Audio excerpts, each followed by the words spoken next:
വെള്ളാപ്പള്ളിക്കെതിരെ മുസ്ലിം league നേതാവ് KM Shaji. Vellappally Ezhava സമുദായത്തിന് വേണ്ടി എന്ത് ചെയ്തു? കോളേജ് ലഭിക്കാൻ യൂണിവേഴ്സിറ്റിയിൽ ആദ്യം അപേക്ഷ നൽകണം. കാലിക്കറ്റ് യൂണിവേഴ്സിറ്റിയിൽ വെള്ളാപ്പള്ളി സംഘത്തിന്റെ പേരിൽ ഒരു അപേക്ഷയും ലഭിച്ചിട്ടില്ല. കള്ളു കച്ചവടം മാത്രം അറിയുന്ന വെള്ളാപ്പള്ളിക്ക് ഇത് അറിയില്ലെന്നും ഷാജി പറഞ്ഞു. നിന്ന് പുകഴ്ത്താതെ പണിക്ക് പോടാ പന്നി. ഇന്ന് ചന്ത ദിവസമാണ്, മറക്കണ്ട. വെള്ളാപ്പള്ളി തനിച്ചല്ല, പിറകിൽ രാജീവ് ചന്ദ്രശേഖർ ഉണ്ട്, കൂടെ പിണറായി വിജയനുണ്ട്, സജി ചെറിയാനെ പോലെ വൃത്തികെട്ട മന്ത്രിമാരുണ്ട്. എങ്ങനെ? കൂടെ പിണറായി വിജയനുണ്ട്, സജി ചെറിയാനെ പോലെ വൃത്തികെട്ട മന്ത്രിമാരുണ്ട്.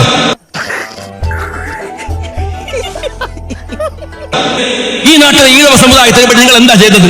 അയാൾ പറഞ്ഞൊരു പൊട്ടത്തരം നിങ്ങൾക്ക് അറിയുമോ? എന്താ പറഞ്ഞറിയോ? മലപ്പുറത്ത് കോളേജ് അനുവദിച്ചില്ല ലീഗ്, മുസ്ലിങ്ങളും. എന്റെ വെള്ളാപ്പള്ളി, ഒരു സ്ഥാപനത്തിൽ ഒരു സംഘടനക്ക് കോളേജ് കിട്ടണമെങ്കിൽ യൂണിവേഴ്സിറ്റിയിൽ വെള്ള പേപ്പറിൽ ഒരു പരാതി, ഒരു അപേക്ഷ കൊടുക്കണം. ഇത് നിനക്ക് എവിടെ നീട്ടി? അതൊക്കെ ഉണ്ട്. ഇത് വെള്ളാപ്പള്ളിക്ക് അറിയോ? വെള്ളാപ്പള്ളി കള്ളുവച്ചോടല്ലാതെ വേറെ എന്തെങ്കിലും അറിയോ? അതറിയെങ്കിൽ ഞാനെന്നെ രക്ഷപ്പെട്ടനെ.